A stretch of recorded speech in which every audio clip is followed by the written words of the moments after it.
ये बात है ईयर 1812 की, जब एक स्विस एडवेंचरर अरेबियन डेजर्ट से भेस बदल कर गुजर रहा था।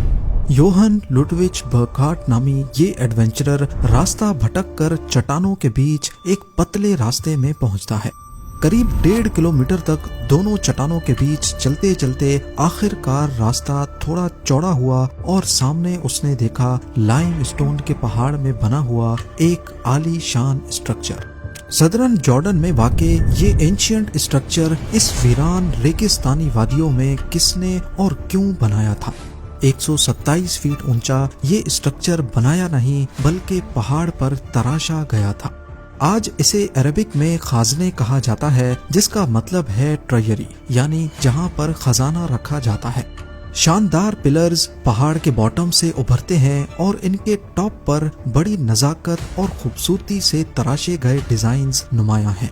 एक बहुत बड़ी एंट्रेंस जो एक कमरे की ओर लेके जाती है, पर इस कमरे में किसी किस्म के डिजाइन नहीं बनाए गए, सिर्फ पत्थर की नेचुरल ब्यूटी देखी जा सकती है। स्विस एडवेंचरर को ये मंजर काफी हैरानकुन लगा तो उसने चट्टानों में मजीद डीप जाने का फैसला किया। शायद वो इतिहास के किसी खोए हुए शहर को ढूंढने के काफी करीब था।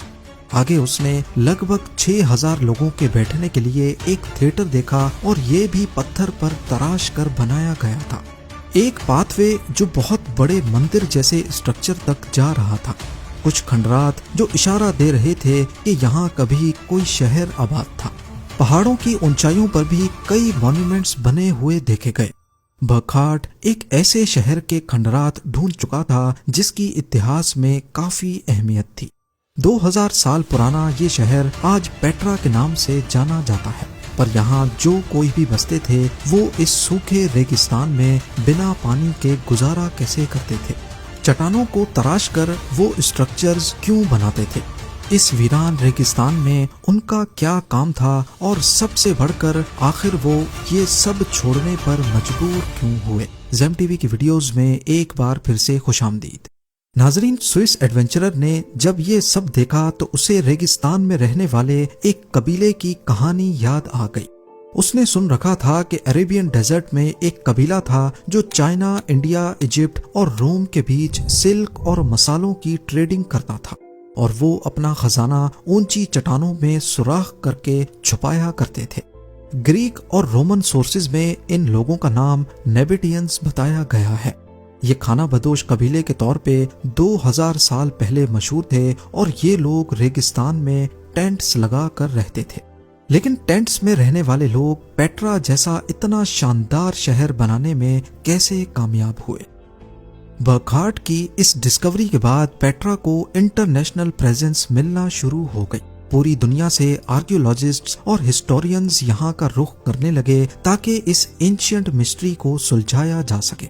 जाहिर है 127 फीट ऊंची कंस्ट्रक्शन, और वो भी कोई मामूली नहीं बल्कि पत्थर को तराश कर बनाना कोई आम सी बात नहीं है। इसके लिए वर्कर्स ने जरूर कोई टेम्पररी स्ट्रक्चर खड़ा किया होगा। जैसे आजकल भी आपने देखा होगा, कंस्ट्रक्शन के दौरान बिल्डिंग के इर्द गिर्द लकड़ियों का एक स्ट्रक्चर बनाया जाता है जिस पर वर्कर्स खड़े होकर काम करते हैं। पर ना सिर्फ ट्रेजरी बल्कि पेट्रा में दूसरे स्ट्रक्चर्स पर भी ऐसे कोई निशानात वाजे नहीं हैं जो इसकी कंस्ट्रक्शन के बारे में कोई इशारा दे सके। बहुत सारी रिसर्च और एक्सपेरिमेंट्स करने के बाद रिसर्चर्स को पेट्रा में ही एक इनकम्प्लीट स्ट्रक्चर मिला और शायद इसी में छुपा था इसकी कंस्ट्रक्शन का राज। इसको देखकर ऐसा मालूम होता है कि ये स्ट्रक्चर का सिर्फ ऊपर का हिस्सा है और बाकी नीचे का लाइमस्टोन काटा ही नहीं गया। इससे ये जाहिर होता है कि नेबेटियंस किसी भी स्ट्रक्चर को ऊपर से बनाना शुरू करते थे। ट्रेजरी की कंस्ट्रक्शन में भी पहले वो 7 वाली चट्टान पर चढ़े और एक हॉरिजॉन्टल शाफ्ट लाइमस्टोन के पहाड़ में खोद दी। इस शाफ्ट के अंदर खड़े होकर वो पिलर्स और मुख्तलिफ डिजाइन्स तराशते और फिर आहिस्ता आहिस्ता नीचे बढ़ते जाते। जब ऊपर का आधा स्ट्रक्चर मुकम्मल हो जाता तो नीचे पत्थर का मलबा इतना ज्यादा जमा हो जाता कि अब उसकी स्लोप पर चढ़कर बाकी आधा स्ट्रक्चर आसानी से कंप्लीट कर लेते। दुनिया भर में एंशिएंट साइट्स पर कंस्ट्रक्शन का ये तरीका कहीं और नहीं देखा गया। इस ट्रिक के बारे में रिसर्चर्स को इशारा तब मिला जब उन्होंने अमेरिका में पेट्रा जैसा स्ट्रक्चर हूबहू तराश कर बनाया। नेविडियंस ने पेट्रा में बहुत कम लिखाई छोड़ी थी। सिर्फ एक दो जगह पर एरामेक स्क्रिप्ट में कुछ लिखा हुआ पाया गया। ये लैंग्वेज मिडिल ईस्ट में जीसस के दौर में इस्तेमाल होती थी। इस स्क्रिप्ट में लिखा था कि ये टूम्ब बहुत मुकद्दस है, इसके अंदर जो कुछ भी है उसको ना कभी बदला जाए ना यहाँ से निकाला जाए।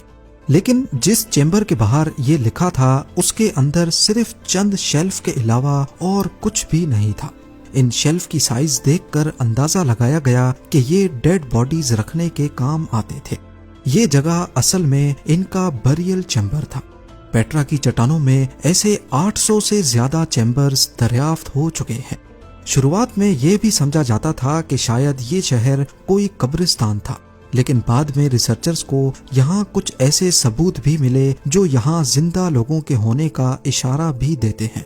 लिविंग एरिया की साइज का अंदाजा लगाने पर मालूम पड़ा कि अपने गोल्डन पीरियड के दौरान पेट्रा में 20,000 से 30,000 लोग रहते थे। पर ये 30,000 लोगों का शहर और वो भी बंजर रेगिस्तान में, तो ये लोग पानी कहाँ से लाते थे?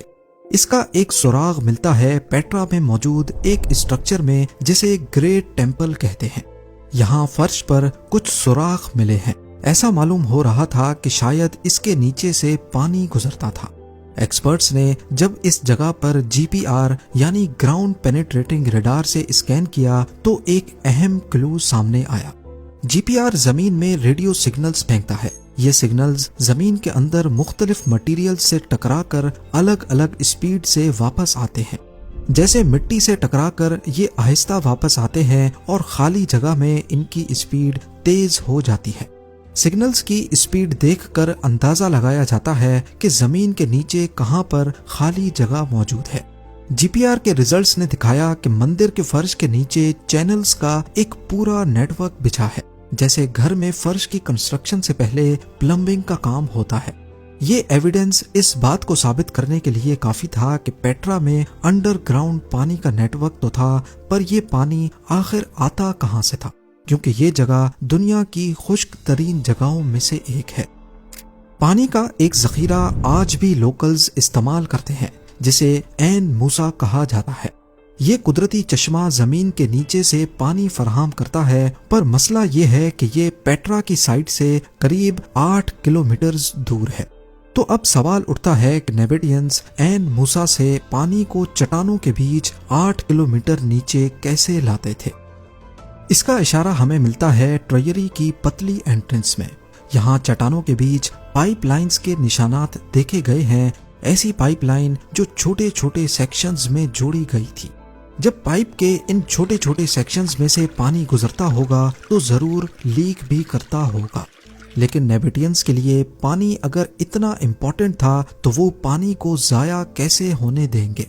जब पानी किसी भी पाइपलाइन से गुजरता है तो नेचुरली उसके अंदर एयर पॉकेट्स बनते हैं जो पाइप के अंदर प्रेशर क्रिएट करते हैं और पानी का फ्लो कम हो जाता है। ये प्रेशर पानी की दीवारों को अंदर से पुश करता है और अगर लाइन में जोड़ होंगे तो उनमें से पानी लीक होगा। हाइड्रो इंजीनियर्स ने कई एक्सपेरिमेंट्स किए और ये बात सामने आई कि अगर पाइप का एंगल 4 डिग्रीज पे झुका होगा तो पाइप में एयर पॉकेट्स नहीं बनेंगे, पानी का फ्लो भी अच्छा होगा और लीकेज भी नहीं होगी। जब एक्सपर्ट्स ने पेट्रा में बिछाई गई पाइपलाइन के एंगल को देखा तो वो हैरत अंगेज तौर पे ठीक 4 डिग्रीज पे ही झुकाए गए थे।